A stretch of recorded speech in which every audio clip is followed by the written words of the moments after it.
नमस्कार दोस्तों, मैं हूं मोहित चाड़क और आप देख रहे हैं माय फंडामेंटल। तो दोस्तों, आपका हमारे चैनल पे बहुत बहुत स्वागत है।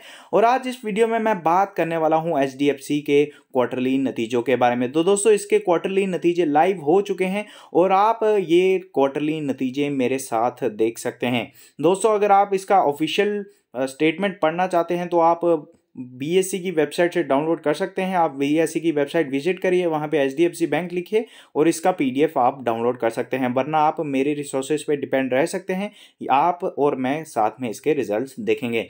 तो दोस्तों, बात करते हैं इसके रिजल्ट्स की। तो इंटरेस्ट जो है बैंक ने कितना अर्न किया है ये देखना बहुत ही ज़रूरी है। और यहाँ पे जो इंटरेस्ट आपको दिखाई दे रहा है ये आपको बढ़ता हुआ दिख रहा है। क्वार्टर ऑन क्वार्टर बेसिस की अगर मैं बात करूं तो तब भी आपको बढ़ता हुआ दिख रहा है, और अगर आप ईयर ऑन ईयर बेसिस की बात करते हैं तब भी आपको बढ़ता हुआ दिखाई दे रहा है। आप यहाँ पे साफ साफ देख सकते हैं जो इंटरेस्ट अर्न है वो लगभग दोस्तों 32,000 करोड़ के आसपास है। और ये डाटा दोस्तों लैक्स में है, इसको करोड़ में मत समझिएगा। तो अगर मैं ईयर ऑन ईयर बेसिस की बात करूं तो यहाँ पे आप देख सकते हैं क्या शानदार यहाँ पे आपको परफॉर्मेंस दिखाई दे रही है। लगभग आपको थोड़ा बहुत ही जंप दिखाई दे रहा है, बट यहाँ पे आपको इम्प्रूवमेंट दिखाई दे रही है।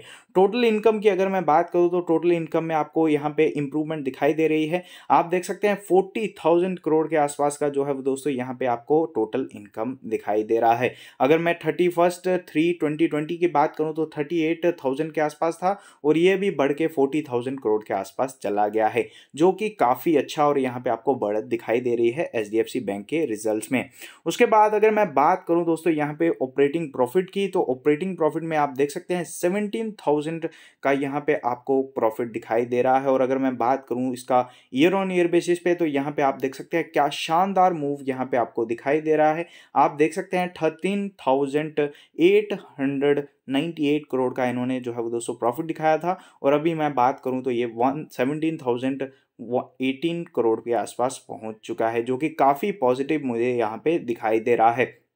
उसके बाद अगर मैं नेट प्रॉफिट की बात करूं, जो कि देखना बहुत ही ज़रूरी है, नेट प्रॉफिट जो है वो आपको काफ़ी इम्प्रूव्ड दिखाई दे रहा है। और यहाँ पे आपको साफ साफ दिखाई दे रहा है कि इसने ईयर ऑन ईयर बेसिस पे काफ़ी अच्छी परफॉर्मेंस दिखाई है। लगभग 7,296 करोड़ का इन्होंने प्रॉफिट दिखाया था 31/3/2020 में। और अगर मैं अभी की बात करूं तो यहाँ पे आप देख सकते हैं 8,444 करोड़ का इन्होंने यहाँ पे प्रॉफिट दिखाया है। काफ़ी अच्छा प्रॉफिट यहाँ पे आपको जंप दिखाई दे रहा है। और अगर आप पिछले क्वार्टर के कंपैरिजन में देखते हैं तो आपको यहाँ पे डाउनफॉल दिखाई दे रहा है। आप देख सकते हैं 8,760 करोड़ का इन्होंने यहाँ पे प्रॉफिट दिखाया था, जो कि आपको कम होता हुआ यहाँ पे दिखाई दे रहा है। और यहाँ पे आप देख सकते हैं यहाँ पे आपको क्योंकि इसके पीछे का जो कारण है वो आपको मैं साफ कर देता हूँ कि ऐसा क्यों है। तो यहाँ पे आप 8 सेक्शन देख सकते हैं, provisions other than tax and कॉन्टीजेंसीज।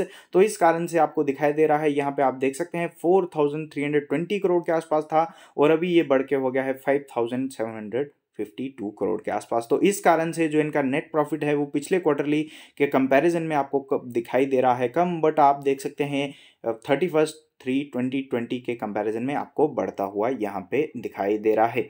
EPS देखना भी बहुत ज़रूरी है और ईपीएस जो है वो आपको कम होता हुआ दिख रहा है पिछले क्वार्टर के कंपैरिजन में। आप देख सकते हैं 15.9 था और अभी मैं बात करूं तो 15.3 के आसपास चला गया है। और यहाँ पे अगर मैं बात करूं 2020 की तो 13.3 पे था, वहाँ से आपको कंपैरेटिवली अच्छी इंप्रूवमेंट दिखाई दे रही है। तो ये तो बात हो गई दोस्तों इनके नेट प्रॉफिट की, बट आगे हम बात करते हैं कि इन्होंने सेगमेंट रेवेन्यू कैसा किया है, यानी कि जो इनका बिजनेस है वो कैसे बढ़ा है। सबसे पहले बात करते हैं ट्रेजरी की। ट्रेजरी से जो इनका बिजनेस है वो आपको कम होता हुआ दिख रहा है, बट अगर आप देखेंगे 31/3/2020 के कंपैरिजन में तो आपको यहाँ पे बढ़ता हुआ दिखाई दे रहा है। 6,907 करोड़ के आसपास था और अभी ये 8,000 करोड़ के आसपास पहुंच चुका है। और पिछले क्वार्टर के कंपैरिजन में यानी कि 31/12/2020 के कंपैरिजन में आपको कम होता हुआ दिखाई दे रहा है। रिटेल बैंकिंग के बारे में हमेशा मैं पॉजिटिव रहता हूं और बैंक जो है वो काफ़ी एग्रेसिवली इस पर काम भी करता है, बट आपको जो है वो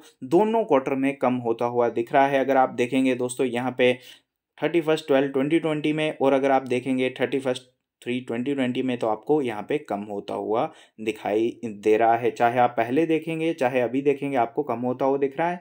अभी कितना है 27,061 करोड़ के आसपास जो है वो दोस्तों यहाँ पे आपको दिखाई दे रहा है, यानी कि आपको कम होता हुआ दिखाई दे रहा है। होलसेल बैंकिंग की अगर मैं बात करूँ तो होलसेल बैंकिंग में भी आपको कमी आती हुई दिख रही है एज़ कम्पेयर टू 31/3/2020, बट इन्होंने जो है वो पिछले क्वार्टर के कंपैरिजन में अच्छा किया है।